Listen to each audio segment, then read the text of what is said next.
Getting dogpiled on Twitter is not new. In the grand scheme of history, Twitter might be recent, but the underlying social dynamics are centuries old. Back in the day, you weren't getting ratioed, you were just accused of being a heretic. So, Kate, who are we canceling? We're canceling Joan of Arc. Wait, the teenager who humiliated the entire English army? She's an icon. Exactly. We're back again with historian Eleanor Janega. Let's get into it. Hey everyone, I'm Katelyn Prince. And I'm Christine Grimaldi. And you're listening to Cancel Me Daddy. Eleanor Janega, welcome to Cancel Me Daddy.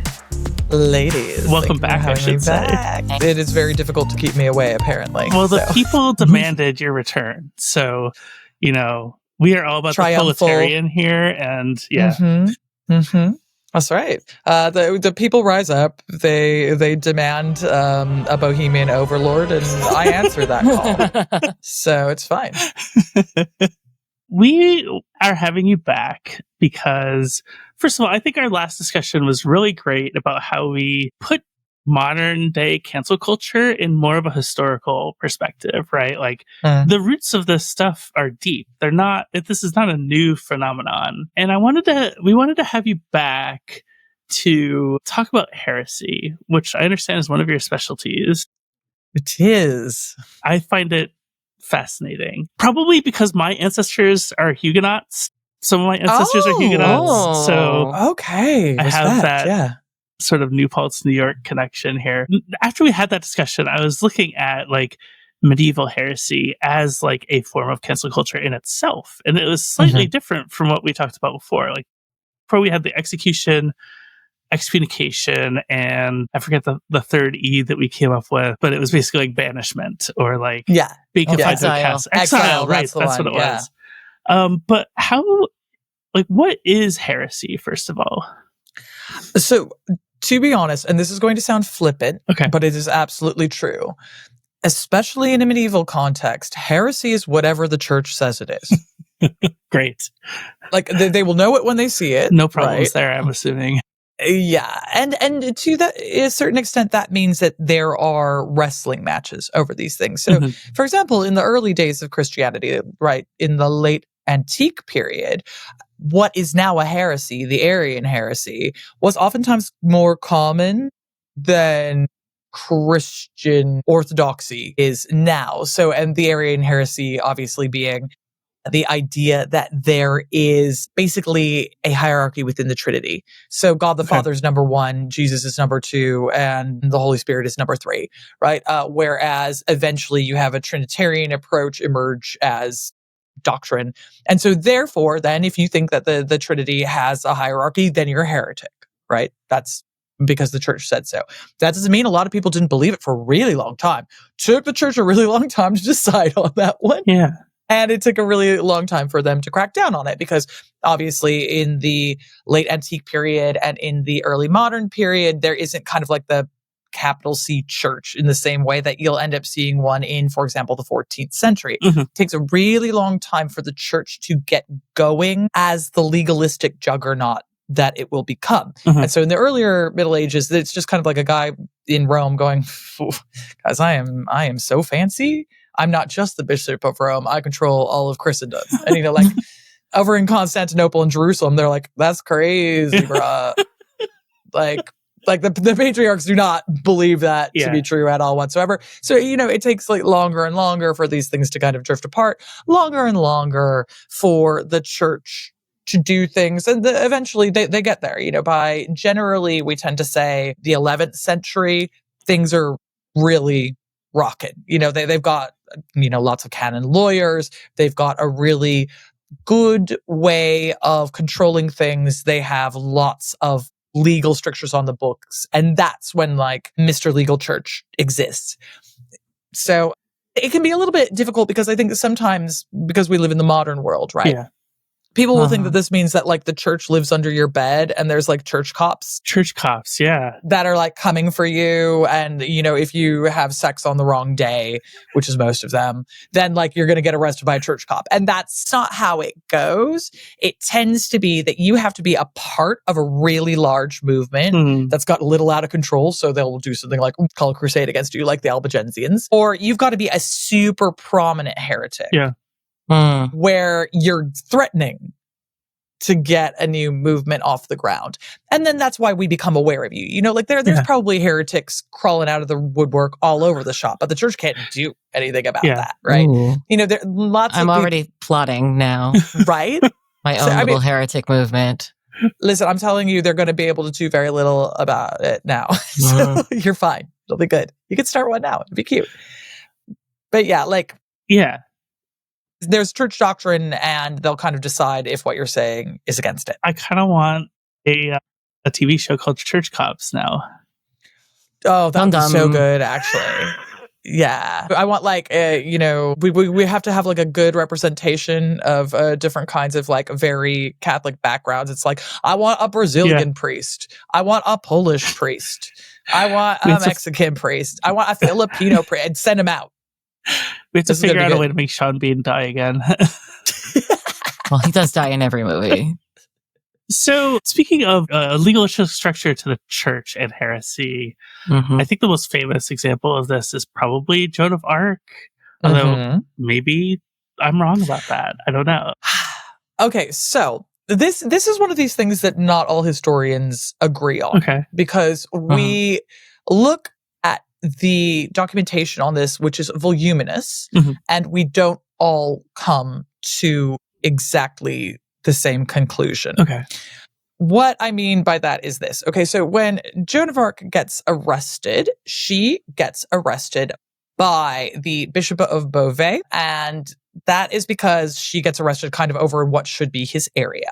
Right. Okay. However, the Bishop of Beauvais' land has been taken back over by the Crown of France at that point in time. Here's the thing. He is with a contingent of Burgundians. And a lot of people, if you don't study the 100 Years' War, and look, I'm not going to be mad at you if you haven't, right? Actually, I have.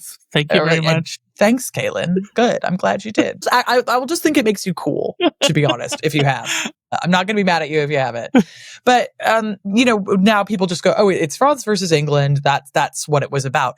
But, what nationality is a lot looser in the medieval period. Where the Burgundians are going to fall is a really differing thing at varying times. And towards the end of the 100 Years' War, at this time, when Joan of Arc is really active, they are working directly with the English. And they're doing this for all sorts of reasons, mostly because they are the richest and most powerful of the duchies within what we now consider France. And they're kind of like, I just feel like the king of France doesn't get to tell me what to do. And they think they're going to get more favorable taxation if the English take back over, blah, blah, blah. There's all sorts of reasons for this. So they arrest her, right? And there's a bishop involved, but that bishop is Burgundian. These are all a bunch of Burgundians working with English people. So it's not quite France turning on her the way that it's kind of told in history. What kind of happens, which you could argue is France turning on her, is she gets arrested and the king is like, wow, that's crazy. The king that she helped. Because she's really annoying, dude. She helped put the king on the throne, correct? Yeah. And the thing is, it's all well and good when you kind of need a cheerleader and you need a mascot to point you towards a direct thing. And she is absolutely responsible for getting the Dauphin crowned and doing all the right things, like getting him all the way to Reims. And I always have to think about that before I say it. Reims. And that's Reims. And you get him there, you get him crowned with the sacred oil of Saint Denis, you get him all set up, bada bing, bada boom, you got a king. And that is a really difficult thing to come back from because of the idea that God was there and was like, yeah, great job. Wow, that's definitely the king now. But she's also really annoying. Yeah. In that way that people who really feel as though they are driven by God are. And I mean, we all saw Charlie Kirk, so.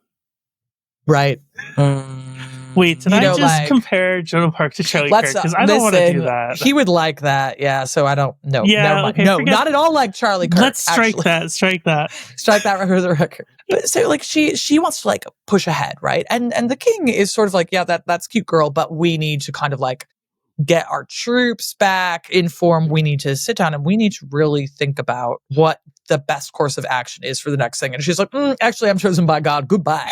And like and so she's like out doing raiding parties and things like that. And so it's like fine if the person who feels that they are anointed by God to do something is on your side with your plans. It's another thing when she goes a little bit off piste. They try to placate her by elevating her family to the status of nobility. She doesn't care about any of that. No. She doesn't care about any of that because she's a religious zealot. Yeah. And so she's like, look, no, I'm out in the field. And so she gets captured. Whether or not they could have done anything about this is kind of a question at this point, though. Because like ordinarily, if you have someone really important captured by the other side, which happens all the time in medieval warfare, that's what medieval warfare is. It's rich guy tag. You just try to get hold of like the most high up person you can, and then you ransom them, right? Whether or not the Burgundians and English would have ransomed her is another question. But the French aren't biting. They're not particularly interested as far as they're concerned. She's served her purpose. And also, I don't think that they thought she was gonna get put on trial for being a heretic. I think that they probably thought that they would just like hold her for a while and then that would take care of her. So basically, they don't want to come out their pockets for all of this. Who knows if the English would have even let them have their mascot back? I don't know that they would have. But one way or another, she gets put on trial for heresy. And I think that this is a point where a lot of people get it a little bit twisted, right? Okay. Because they're like, oh, well, she was put on the trial for heresy, and that means the church, capital C, did this.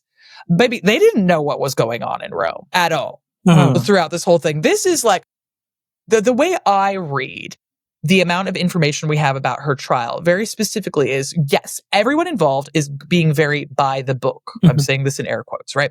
So the people who are involved are usually the theologians of the University of Paris. Now, the theologians of the University of Paris have sided with England. You need to understand that. Oh, wow. Okay. They are not on the side of the French crown. Yeah. As far as they are concerned, there was a treaty that was signed that said that England was going to take back over. They've put all their chips into that particular, all their chips are on black, which is England at this point in time. So they are like gunning for Joan here. They're like, we don't like any of this. You've got the Bishop of Beauvais, again, aligned with the Burgundians, who wants to see, the French cause fail. He has come down on a particular side. And to me, what all of this incredibly well documented case shows is that they're saying, you can't be mad at us. We did it correctly. And it's like, well, if you did it so correctly, why didn't you tell the Pope?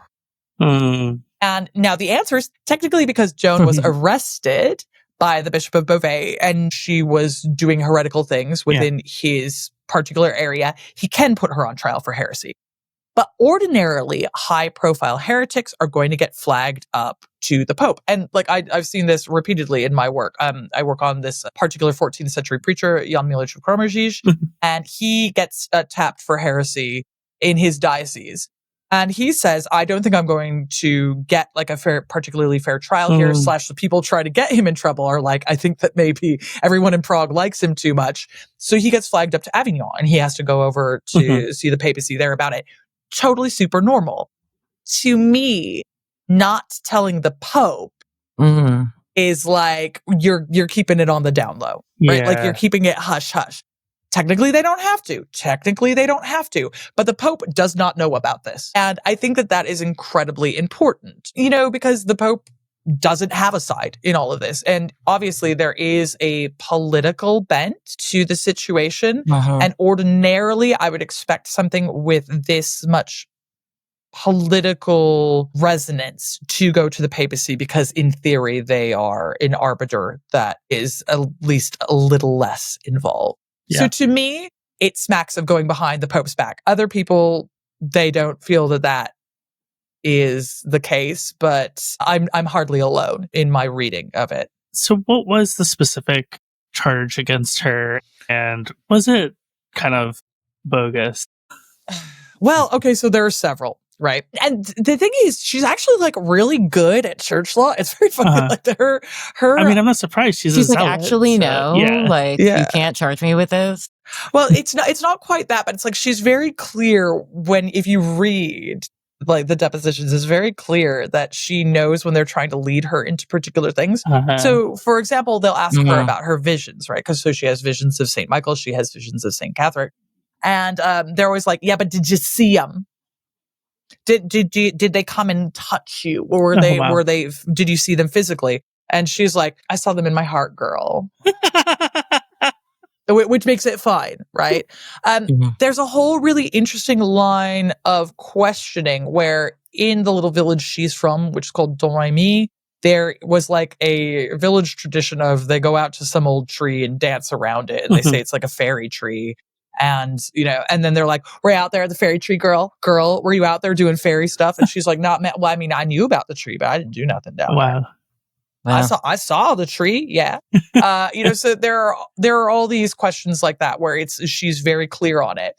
One of the things they definitely get her on is wearing men's clothing. Yeah. I wanted to ask you about this. Yeah. So this is a really particularly interesting one because one of the things that ends up happening is at a point in time, she does recant everything, which would kind of be, I mean, like, I think that the English would have probably killed her anyway. Yeah.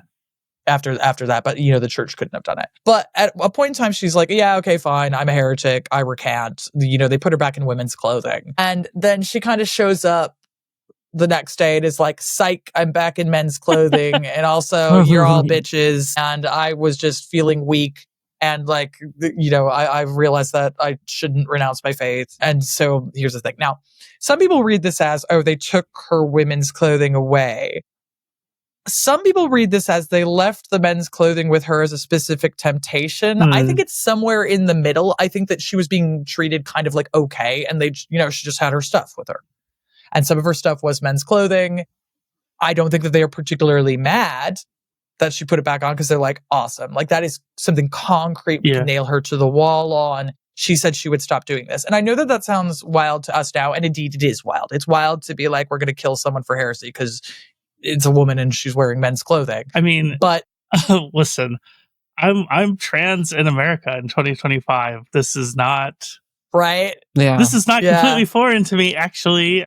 Well, I wanted to ask, like, I wouldn't be doing my job as a trans person and a trans journalist if I didn't ask, like, would we today consider her some form of trans, whether that's, I don't know if I would go so far as to say trans guy, because I don't think she like ever claimed to be a man, but maybe there's like a gender fluidness there.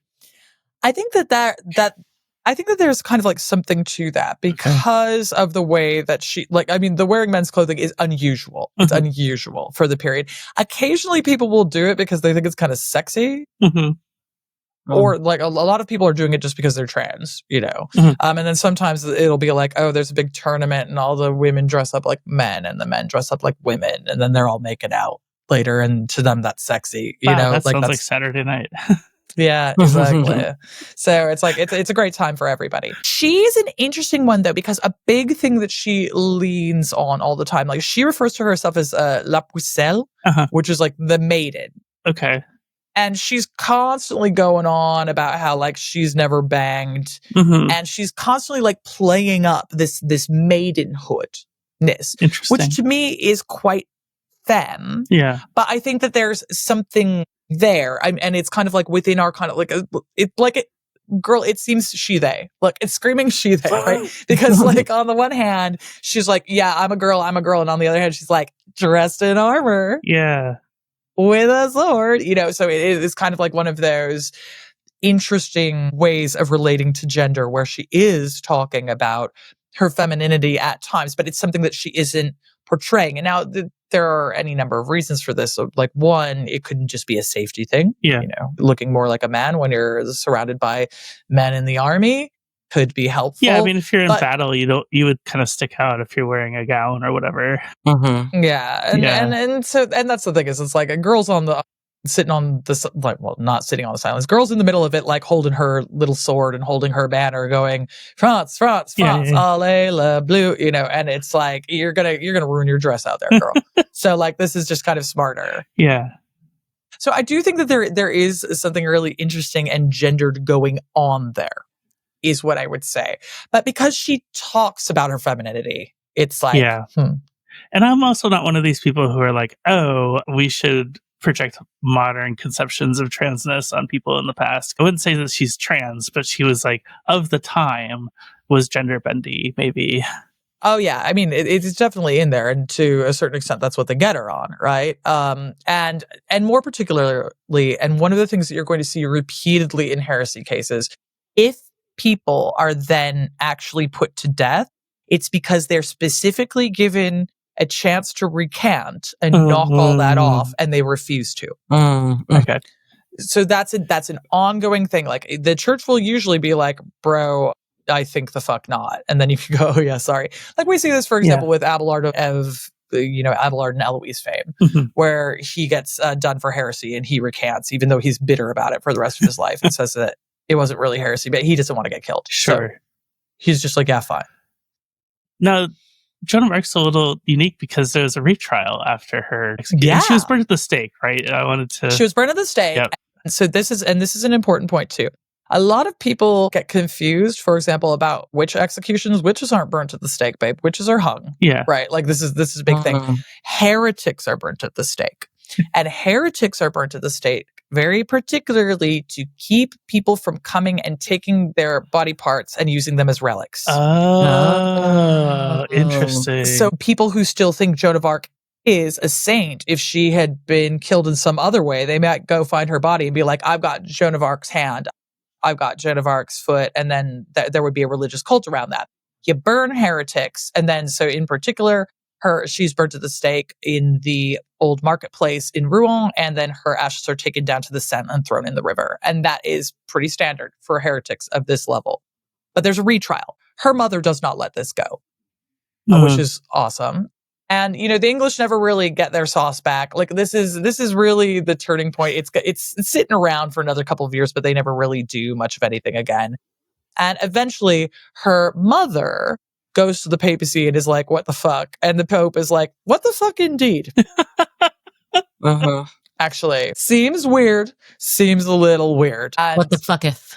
Yeah, exactly. And like all the people who, like, now granted, really unfortunately, the people who put her on trial were mostly dead at this point in time. So they kind of get away with it. They're like, which also makes it a convenient time for the church to do it because it doesn't open up any more rifts. They could just go, those guys were wrong and they were bad. And then Joan it is said that she is not a saint. And then she hangs around for really quite a long time in the blessed category. Okay. It's not until the modern period that she becomes canonized.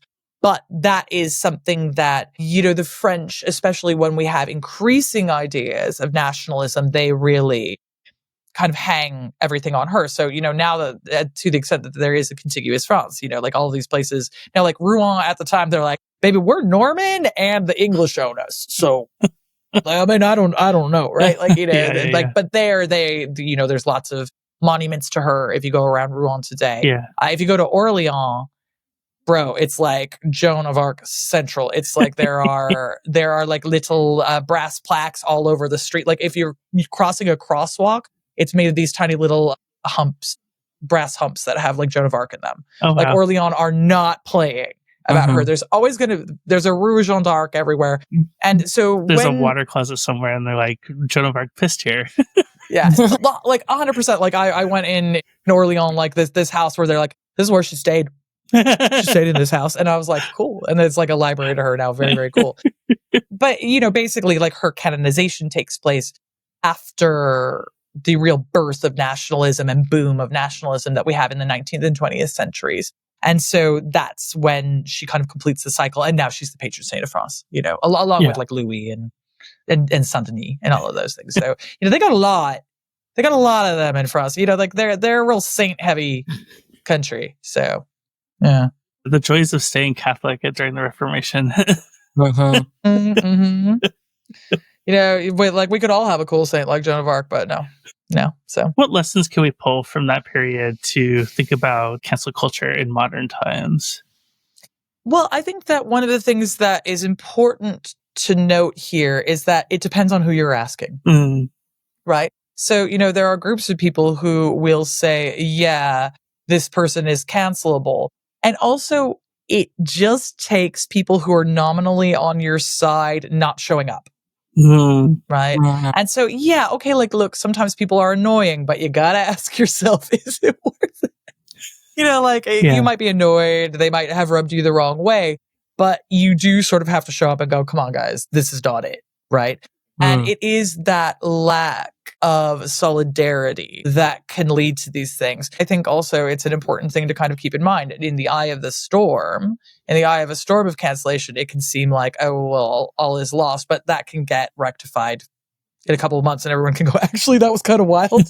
Oh, got a little carried away there, and then, the entire thing can be relitigated quite literally, right? In the case of Joan, it's an actual legal process which clears her. So I think it's important for us to kind of keep an eye on cancellations in this way and say, like, is this a moral panic? Yeah. Is this something that is just kind of in the zeitgeist right now, or is it real? That's really interesting because we did an episode a couple of years ago with my former co-host, Oliver Ash Klein, where we talked to Emily St. James about the cancellation of the attack helicopter story writer. Oh, sorry. Don't start me on that because, like, you need to read the story before you. Yes. Yes, exactly. And like the cancellation literally ruined this person's life. And I was actually really proud of our podcast for I was proud of Emily first for taking a look and writing a wonderful piece about it for Vox. And then we had her on here. Now that you're talking about this, I'm like, oh, that was like a retrial, actually. It's like, so that makes me very happy. Well, I think that stuff is really important and we should return to these things. You can't just take the first line as read. There are always sides to these things.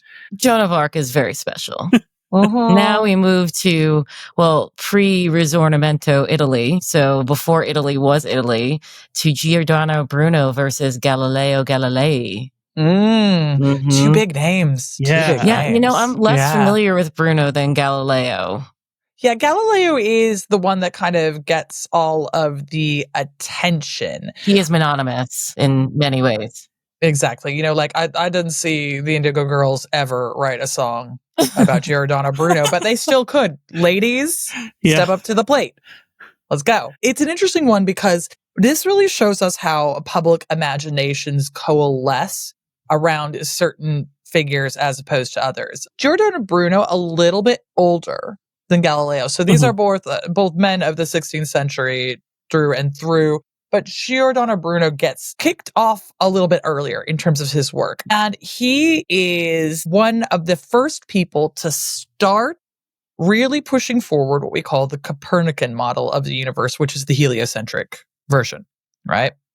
And he is interesting and someone that I really love because my boy is like a big hermetic guy. Like he's like, ooh, it's mystical, girl. And he thinks that maybe the stars have their own exoplanets, which is what he calls them. This is something we call cosmetic pluralism. Yeah. So the idea that it's like there could be like lots of little planetoids and this sort of thing. And this brings him to the attention of the church. But I want to be so clear. Here's the thing. He's not really in trouble for all that. Right.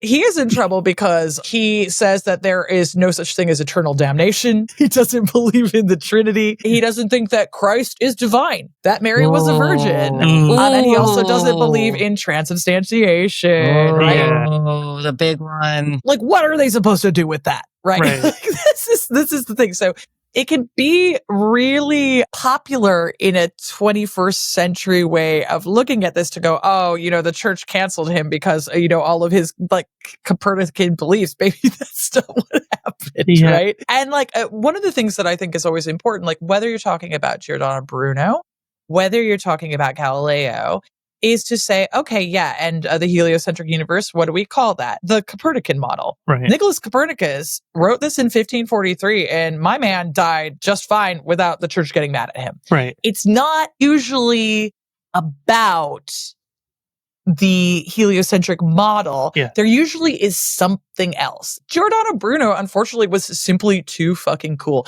Like, this guy was so cool. Yeah. Like, he was like, I actually am like a pantheist. I think that maybe like all religious traditions are valid and like that's what's up now. And I'm like, Giordano, my man. Yeah. What's going on? Like, I mean, he's such a modern guy, right? And he felt the need to say all of this in addition to kind of the scientific endeavors that he undertook. Yeah, there's no need. There's none. He started out more as a philosophy guy, like he was an Aristotelian, and yeah, very much so. And like we have to understand that in the medieval and early modern way of looking at things, they don't have the same kind of huge boundary between philosophy and the sciences. And indeed, it's like you have to study philosophy in order to get to the sciences. But it's like, okay, so the medieval university and the early modern university, you study what is called the trivium, which is logic, grammar, and rhetoric, which is basically like get your Latin really good, learn philosophy, and then scream at your friends about it, right? And then once you master the trivium, then you can move on to the quadrivium, which is music, astronomy, math, which is just like arithmetic, and then geometry. And then those are the 4 that you do after that. So the philosophy part is absolutely integral. And this, we see Giordano Bruno taking what is a really classical path to his particular beliefs. So his philosophical underpinnings are absolutely, he would be the first to tell you, they are absolutely part of why he views the universe like this. However, the church is like, I beg to differ, my man, because Copernicus wasn't doing all this. Like you could go ahead and heliocentric at me. Like we can have a conversation about that. That doesn't mean that there isn't like one true God and that like Christ is also him and blah, blah, blah, like all the rest of it, right? That doesn't mean that there isn't a hell, according to the church. And Giordano Bruno is like, I'm afraid it does. Which is very interesting. It's an interesting gambit, what can I say? What was that word that you used? There was a P word. They're the trivium and the quadrivium. The quadrivium. And now you have the podcastivium. So. That's right. That's right, baby. Oh, that's so good. That was so painful just for one joke. I'm sorry. I love that. Yes. Come on, girl. Bring it back. I love this. This is good. We're cooking. It's fine. But why isn't Bruno more well known? I mean, this guy was burned at the stake also. I think that it's because it's just so much more clear cut that it doesn't lend itself to the romanticization that Galileo does, right? Because what people use Galileo for, you can kind of build up your like, church is bad, church is mean. And listen to me. You do not under any circumstances got to hand it to the Counter-Reformation Church. That is not what I'm saying. Okay. Please do not say on record, Eleanor actually thinks the Counter-Reformation Church is good. But when you're looking at what Giordano Bruno is doing, you kind of go, yeah, oof. Yeah, that does seem pretty heretical. Yeah.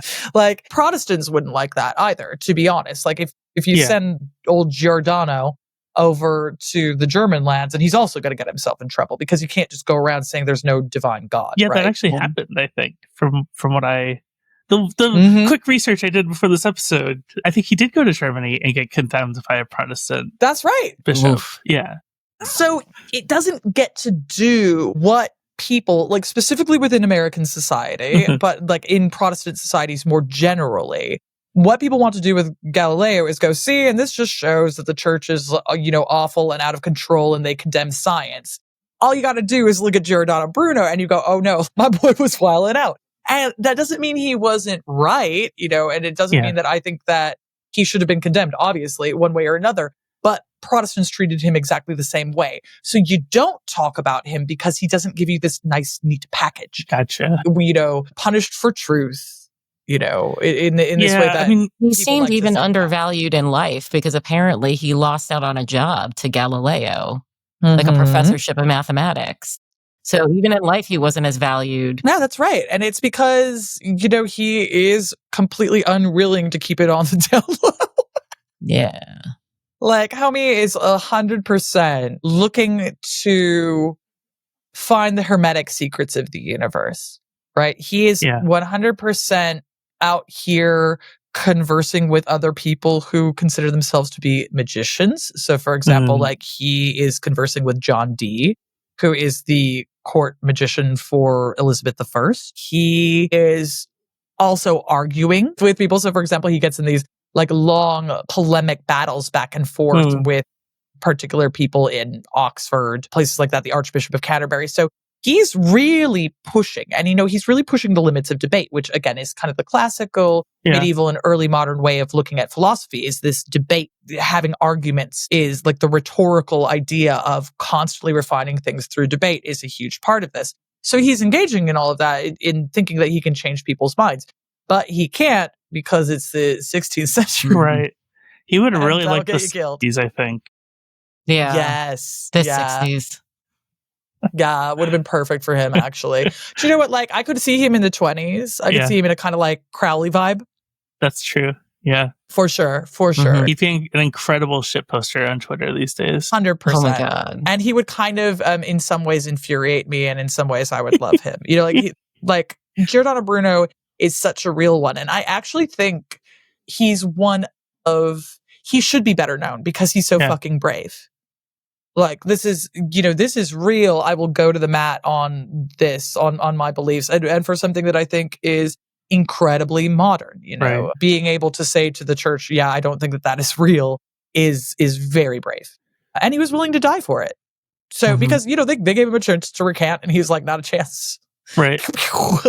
Do we see similar cancellation attacks on people today? I mean, the thing is with this, it's a lot harder today in terms of Christendom, because it's like, who are we talking about, right? The Catholic Church can't do things in the same way. And like, what do we even mean by Protestant at this point? Like, are we talking about Baptists? Are we talking about Methodists? Are we talking about Anglicans? There are all sorts of different ways to be Protestant. And what that means, we can't really say. Now, I would argue that we see whiling out evangelical Christians in America try this stuff on all the time. Like look at what we're living through here right now from the University of Oklahoma. And like, apparently I just read about that.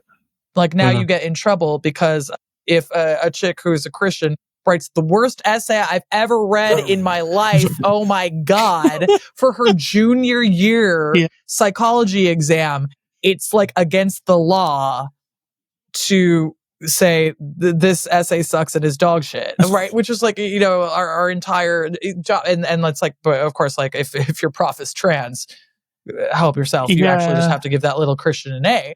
So we do see things like that, but like, quite luckily, the church no longer has the ability to kill people, which is nice. I see this a lot with, again, and I hate to keep going back to this but it's my frame of reference. Like, the anti-trans science people constantly portray themselves as like the second coming of Galileo. But instead of the church, this time it's the trans activists or the trans lobby that's going after them. But we see it also with like anti-vaxxers do something similar. And I'm over here going, you guys didn't even pick like the coolest Copernican scientists of the time. Like, what are you doing? Well, that's because much like Galileo, they all kind of suck. Yeah, I mean, I wanted to ask, how did Galileo avoid getting burned at the stake? Galileo avoids getting burnt at the stake because he doesn't say, I don't believe in God and everything like that. Right? Like that's not what is going on with him. So Galileo, the one that everybody has heard of, he comes a little bit after Giordano Bruno. So he manages to live into the 17th century because, again, the church really doesn't do that much to him, right? So he spends a lot of time observing the stars and all of these things, and he does like a lot more things in terms of direct observation, which is really cool. And he gets in trouble because of a particular book, which is called The Dialogue Concerning the Two Chief World Systems. Because within it, he's like, fuck Pope Urban VIII. I hate him. And also someone should like put a stop to all the Jesuits. Oh, Jesus.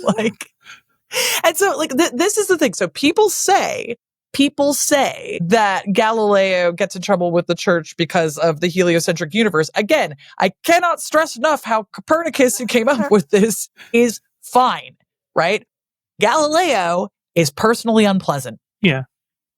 And that's what gets him in trouble. Wow. He was branded a heretic for being a dick. Yeah. Basically. It's basically more about the fact that he directly picks a fight with Pope Urban VIII. What do you think is going to happen? Like, you can't write a book about how much you hate the Pope. Like, in the 17th century, that's wild behavior. And like, if you're gonna do it, at least go over to the Protestant lands in order to do it. Like, come on, my man. Like, and to be fair, you can totally write a book about how you think the Pope is a dick in the medieval period. And what's the Pope gonna do? The Pope's not gonna do anything. The Pope's gonna like seethe. Like, they'll excommunicate you is what the Pope is going to do. So the Pope is going to excommunicate you if you pull this stuff in the medieval period and get like really mad. But by the modern period, because we're in the Counter-Reformation, if you're Catholic, they are just like really head up and they have a point to prove, right? So the way that you should think about the Reformation and the Counter-Reformation is, I usually say it's like a spiritual arms race. So it's like the Protestants are trying to pretend that they're more holy. The Catholics are trying to pretend that they're more holy, and the stakes are being consistently upped. So you see way more people get arrested or killed for their religious beliefs. Caitlin, what the heck? Caitlin just came back with like a papal tiara. Where is this come from, girl? That's from our Conclave Me Daddy episode. I must cop. Yes, that's Brill. I love that. I can hear you now. It suits you, Caitlin. You should be wearing that out in public in like a normal way. Like, give it the Rihanna treatment, you know? Yes. Yes. Oh, man, that's Halloween sorted for me next year. Fantastic news. This is great. All right. I can't hear you with this hat on, so... Pope's not big podcasters. Well, and I got rid of my cardinal outfit because it was like way too hot. Yeah. Thanks for all of that, right? Polyester, yeah. Sorry, you were talking about the Pope. I couldn't resist. I was talking. So basically, my point is that the Pope in the 17th century is way more likely to arrest you or kill you than the Pope in like the 13th century. The Pope in the 13th century is just going to seethe and hate. And I mean, absolutely excommunicate you, which is also a punishment, which is bad. But it's going to be like a lot less. Now, you can tell that Galileo is mostly in trouble for pissing the Pope off because he does not get killed. Where he basically just gets put under arrest in some style. Like, let us not weep too much for Galileo. He still lives a nicer life than like 80% of the European population who are all just like, still a peasant. I'm farming, you know? In a world without piped water. It's like, you know, like he's doing just fine, right? But he just won't apologize for being a dick. The church was like, we can't kill him for being a dick, right? And everyone's like, no. So he basically just kind of has to sit there. Yeah.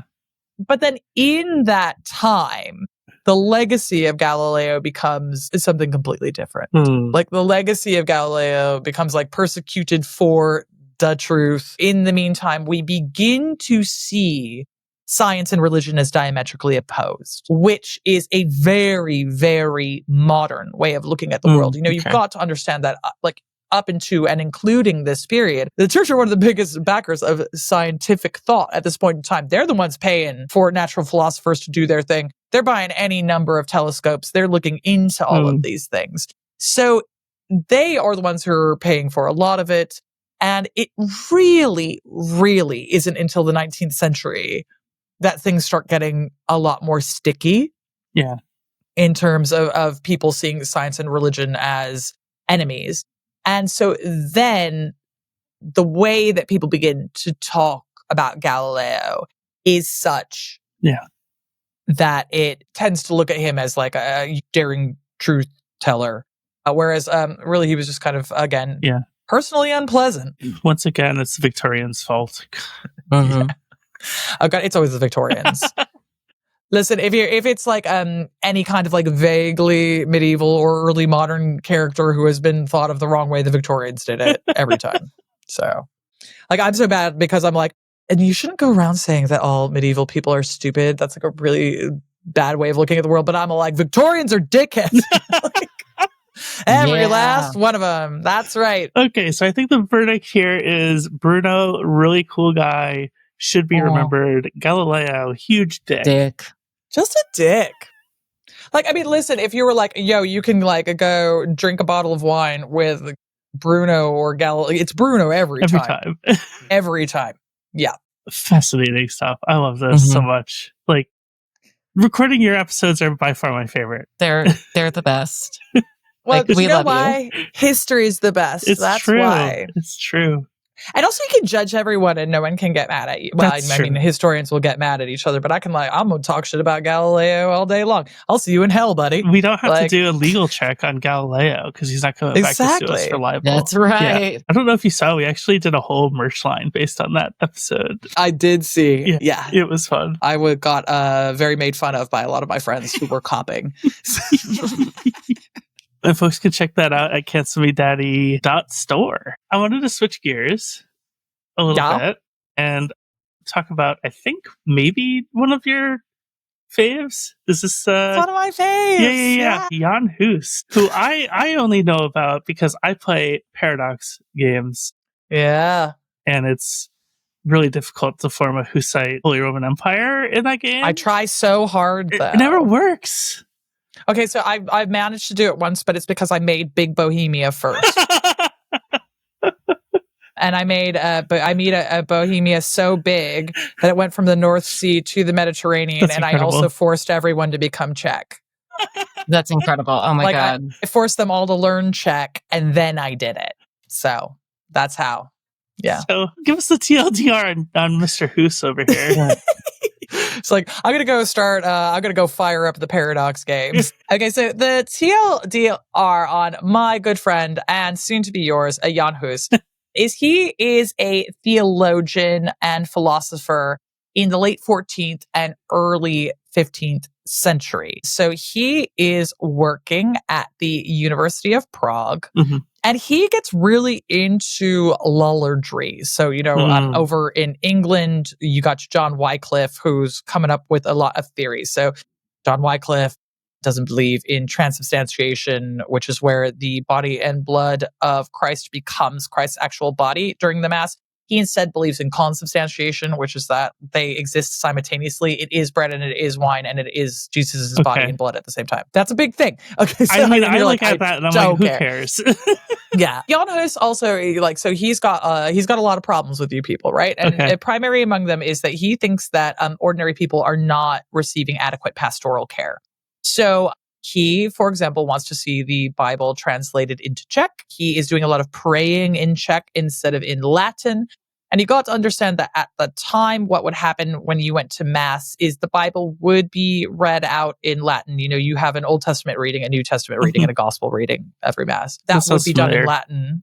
And then you'll have your sermon in whatever your native language is, right? So it's not like you get, and then they'll be like, so we were talking about that. And most people have pretty good Latin at the time as a result of this, but also, come on, dog, right? Like it's like a whole thing that you've got to learn to do. And he also believes in what will be called utraquism, which is that everyone should be allowed to take the communion in both kinds, so both the bread and wine, because let me break you off to something. Up until this point, poor people didn't get to have the wine at Mass. What? Whoa. You were not getting that shit, girl. That's the best part. And that's the bit that everyone's going for. They're like, yeah, no, the priests get to have that. Rich people get to have that. Like the unwashed masses, no, we're not paying for all that wine. Thanks very much. So that if you went and took communion, you would only get the bread. It was also that you didn't take communion very often in your life if you were an ordinary person. Like most people, maybe 5 times in your life, when you get initially baptized, things like that, when you get married, if you're quite sick, and then usually on your deathbed. So people don't get to take it very often. And people wanted to do it more often, right? They want to do it more often. And to them, that's really important. And Jan Hus is like, hell yeah, buddy. Let's all have a little bit of wine at Mass and we're going to read the Bible in Czech and we're going to do all of these things. He mostly gets in trouble because he's a really important muckety-muck down at Prague University. And he will not stop talking about how much he wants to hug and kiss John Wycliffe, who has been declared a heretic by the church. Yeah. And the church is like, stop it. He's like, I absolutely will not stop. In fact, I'm going to do it harder now. And this is a time of kind of an insurgent Czech nationalism as well. They're kind of tired of all these Germans telling them what to do. And so it all kicks off, right? And, very long story short, he gets told that he needs to show up and explain himself to the Pope. Now, a valid question at this point in time would be, which Pope? Right. Because we got 2 popes, which doesn't help, right? No. Like with the whole Jan Hus being like, I think that we should reform the church somewhat. And the church is like, who's our leader? And the church is like, well, actually, it's really rude that you would say that to me, the Pope. Which Pope? Shut up, right? So, like, as a result, he gets called before the Council of Constance. And, you know, he's like doing all sorts of classic things. He's like saying, I don't think that you should be able to buy indulgences. Classic. He says that you shouldn't go on crusades, which actually he's so real for that. The Council of Constance gets called because they're like, we are going to like sort out like all this. We're going to figure out like who is the Pope. We're going to do like this, that, and the other. And basically they say, Jan Hus, get over here and explain yourself right now. And the Czechs are like, you're not going to kill Jan Hus or anything. Like down to like the king of Bohemia negotiates safe passage. Then he's like, we will send Jan Hus over there, provided he's not going to get killed. But then, like, they get there and Jan Hus is like, hell yeah, I can't wait to be killed. This is going to go off, right? Like, so he gets over there and, like, he's being treated pretty well. He's, like, still allowed to preach and stuff like that. He is immediately like, y'all are bitches. No crusades. 1K 414.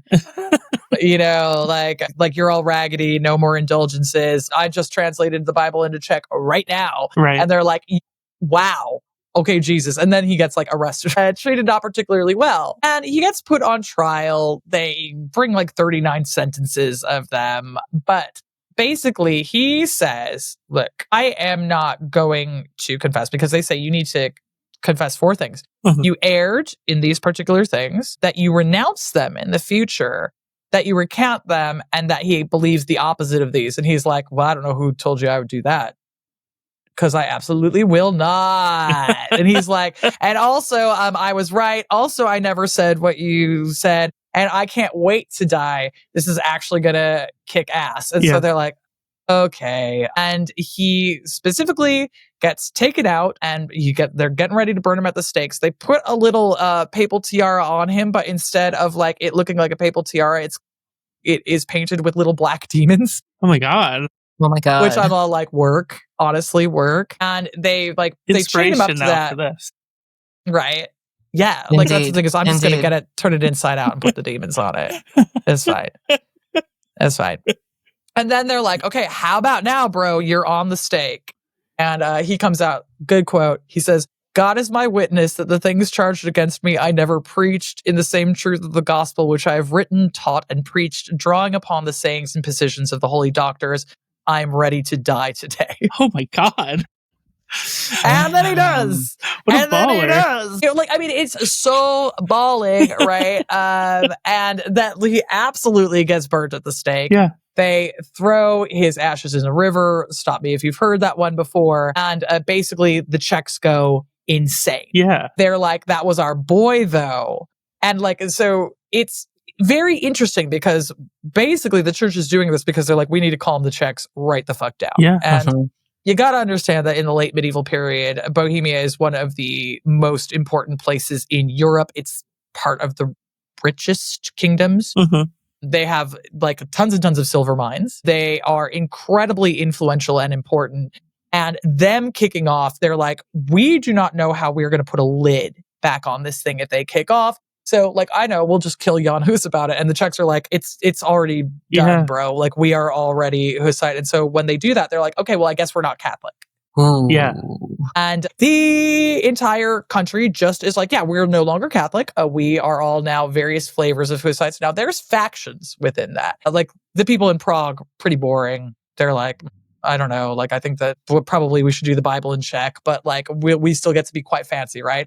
The people in Tabor are like, we are communists and we are doing free love. And there's like, some people are like, I'm an Adamite now. And other people are like, dude, put your clothes on. And like, there's like rather a lot. There are multiple crusades that are then called against Bohemia, all of which the Czechs win. Yeah, the Czechs are like really badass in combat. Like, don't they? Really? I think I remember from one of your podcast episodes that they invent cart cannons? Is this? Yeah, it's okay. It's called a Wagenburg in German, and so or like wagon city, right? That's awesome. And so what they do is they get a bunch of wagons and they keep horses ready to go and hitched to them, but they take all the wagons, put them in a circle on their side, and then they stand behind the wagons and they just kind of like shoot. That's awesome. Because they've got guns at this point in time. Like they'll shoot guns, they'll shoot arrows at like the fancy muckety mucks who are trying to attack them, until like they get tired of getting shot at and getting picked off, and then they charge them, and then they're like, yeah, turns out we're still behind these wagons. Eventually, when they all fall off their horses and things like that, then the Czechs will come out from behind there and just like walk up to them all and stab them with pikes, and then they will get on their horses and then leave. They invented cover. And like it's hilarious because they do not deviate from this particular tactic at all. and like no one can handle it. Like at a point in time, the Crusades called against them attempt to do the same thing, but they can't do it very well. And so like they learn nothing, and it's just like Czechs for life. And eventually the church just gives up. Wow. And they're like, fuck, I guess they're not Catholic anymore. And we just don't talk about that because in order to talk about it, you might have to admit that Czechs are people. And we can't have that. And we can't have that. Like, because, oh gosh, we're talking funny talk. And I'm like, homie, like most of the sources are still in Latin. Like, as a historian, it's pretty bad. Like, I mean, a lot is written about it in German. It's not that scary. I've written about it in English. It's okay. You can learn about this. And everyone's like, I don't like it when they're Slavs.